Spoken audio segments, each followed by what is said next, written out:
national championship game in Miami. We are underway here in New Orleans. This is taken just... And look at this. Right away, a loose football. And the defense will get their hands on it, going the other way. As that ball got away from him, and he saw the opposing team recover it. You felt his pain? Oh, I felt his pain, and you know what was going through his head. Tuck it away. Take care of the ball. All the things he hears all week in practice, he didn't carry it over into the game. And his first pass here is going to fall incomplete. Receiver coaches preach to their guys all the time. Separation, that's what's going to make the play successful.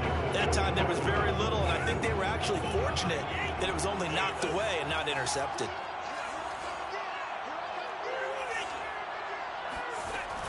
Off play action. Curry on the move to his left. Going to throw deep for the end zone. And it's incomplete. Oh, there would have been 6 points, but somehow he couldn't rein it in. So now an early 3rd and 10 here on their opening drive. And he'll be hit as he releases it, and that'll fall incomplete. They certainly had good starting field position on that drive, but couldn't do anything with it after 3 plays. Have to admit that that's a disappointing end to excellent field position. When that drive started, they had 6 points that they were thinking about. In the end, the opening drive, Charles, does yield points. Maybe not the touchdown that they wanted, though. Yeah, but bottom line, they wanted to get something out of that drive, and they did that. 3 points, they won't turn that down at all. This is taken just shy of the 10. And he will be brought down here inside the 20. Good coverage as he's dropped at the 17.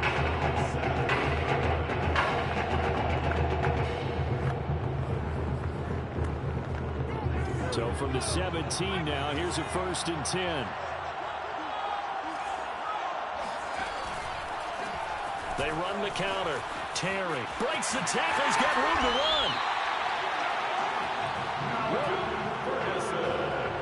Although his reputation as a speedy runner precedes him, it's always fun to watch him work. It is eye-opening, isn't it? Because when you see him get the ball and just go, in addition to that speed, it helps out his blockers. They don't have to hold blocks for long because he's just going to speed right past them.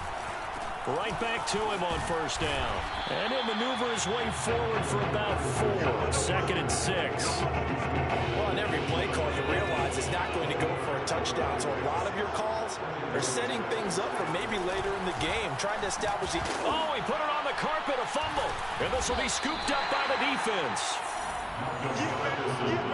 This defense, Charles, very opportunistic here early. A 2nd fumble recovery in this 1st quarter of play. Yeah, you mentioned the right word, opportunistic and aggressive, because once they got the 1st fumble recovery, they were eager to get a 2nd one, and sometimes they just come in bunches. On the flip side, they've got to figure out how to hold the ball because the play calls seem to be okay. They're just not executing. That was nice work there defensively to force incompletion. Now, even though this drive started in plus territory, they're still not in field goal range yet. So they can work towards another couple of stops and not allowing that turnover to hurt. And 2nd and 10, he'll look to throw again. And he comes back with one complete. And he's going to get this down near the 30-yard line. A nice throw right there, Charles. And what a season this young man's had at the quarterback position. 44 touchdown passes, just the 6 interceptions. You'd have to think definitely ticketed to be one of the top picks in the draft come April. I absolutely agree with that, and the numbers tell a good part of his story, but they don't tell everything. You got to put together the whole package, how respected he is by his teammates, what a leader he is, and that goes along with the numbers you just mentioned, and that's why he is going to be one of those top 10 picks that you suggested, maybe one of 5 or 6 quarterbacks taken in the 1st round in this year's draft. Oh, he fakes a spike. Hauled in by Avon. And down inside the 15, shy of the 10. Well, Charles, we talked earlier about the upcoming draft and where this young man at quarterback might be taken. It seemed like you and I, it's a consensus. We think early on, top 10. So Now, if you look at a landing spot, what teams, what openings could you see for 2021 for him? And I think you're right to put it as a top 10 selection. All right, rifles one, and that's going to be intercepted. Picked off inside the 10. Charles, not only is that an interception, it's one that you were really knocking on the door for a touchdown inside the red zone. You're actually thinking points. No matter what, at worst, you're thinking kicking a field goal and getting 3. We might look back on this in the second half and say, you remember when they didn't get points on that drive? This could cost them. And he'll be brought down. Oh, that's a face mask. Certainly looked like it. Indeed, here come the flags. It looked like they had the run stopped at the line of scrimmage, but the hand got up into the face mask, and the officials, they were looking for it. They spotted it. It's an easy call, too, when it's right in front of them. You see that neck twist just a little bit, and that's enough to draw the flag.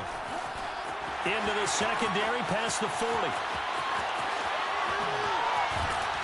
And he finally is out of bounds, but he's down inside the 20-yard line. 76 yards for him on the ground so far tonight, as he has been terrific in this first half. And you talk about great blocking up front. I don't think he was even touched, not a finger on him, until he was brought down to the ground. I think we heard the whoosh as he went by, didn't we? Right through the gap. No one there, as you outlined, no one touched him at all. A free sprint into the secondary. Yeah, that's what you call breaking free right there. Following the penalty, it's 1st and 5, and you got to think offensively, all kinds of options. Now a give, right side. It's Terry. And he is into the end zone for an Oregon touchdown. A 13-yard touchdown run. And the Ducks have the lead.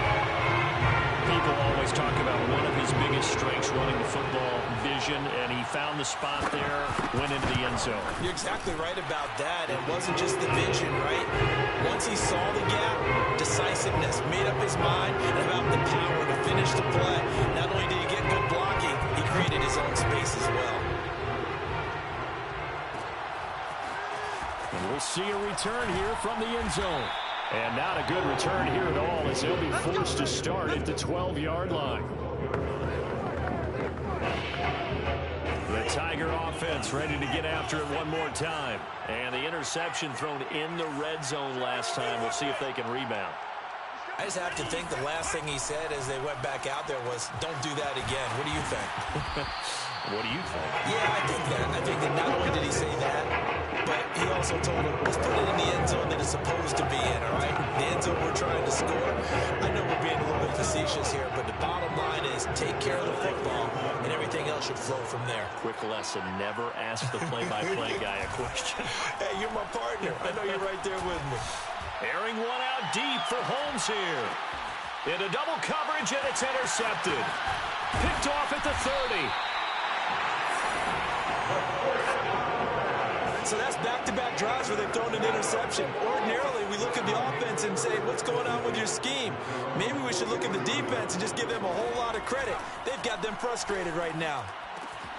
Now he's going to swing this one out to his running back. He's tackled a yard short of the marker. Good gain of 9 on first down. Here's 2nd and a yard. Now before this second down play, we'll get whistles and a timeout, as they'll stop it with just over a minute to go before halftime. They'll come up now on 2nd and a yard.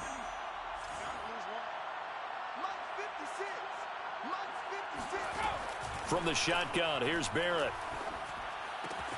Gets it to Strong. And some room to maneuver. And they will get the first down here as they move into field goal range as well, inside the 25.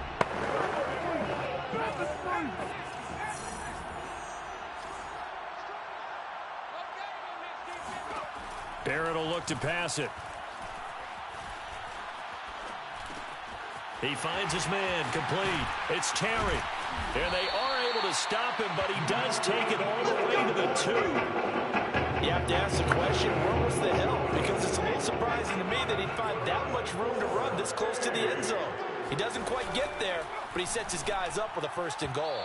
Now a throw to the end zone on first down, but it winds up incomplete. I think he's got to be careful not to force anything into coverage right there. There weren't really any throwing lanes, but the best part for him, he's got 2nd and 3rd down to fall back on.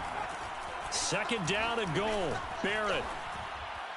To the end zone, but it's incomplete. Now 3rd and goal following incompletions on 1st and 2nd down. Now Barrett.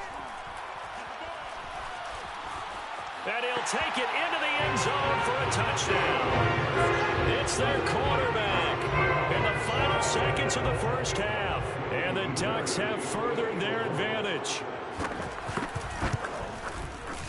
Extra point right down the middle. And that pushes the lead up to 11.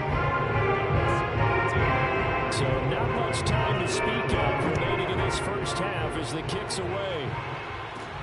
Taken in at the 3. And they're going to start in a hole as he's brought down at the 11.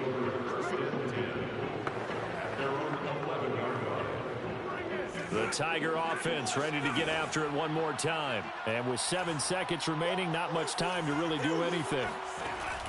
They go play action here on 1st down. They'll roll him out right. On the run, he'll let this go deep right side. And that will be incomplete. Would have been a big hitter if they had connected. Instead, it's 2nd down.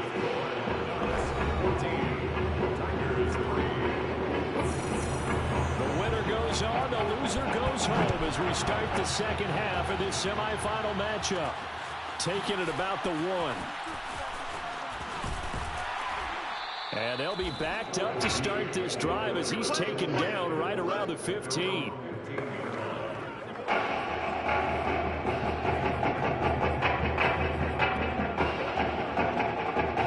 The LSU offense already up and at the line. And they're still very much in this game, although they do trail. What's the game plan, Charles, for the 2nd half? And he's going to be intercepted for the 3rd time.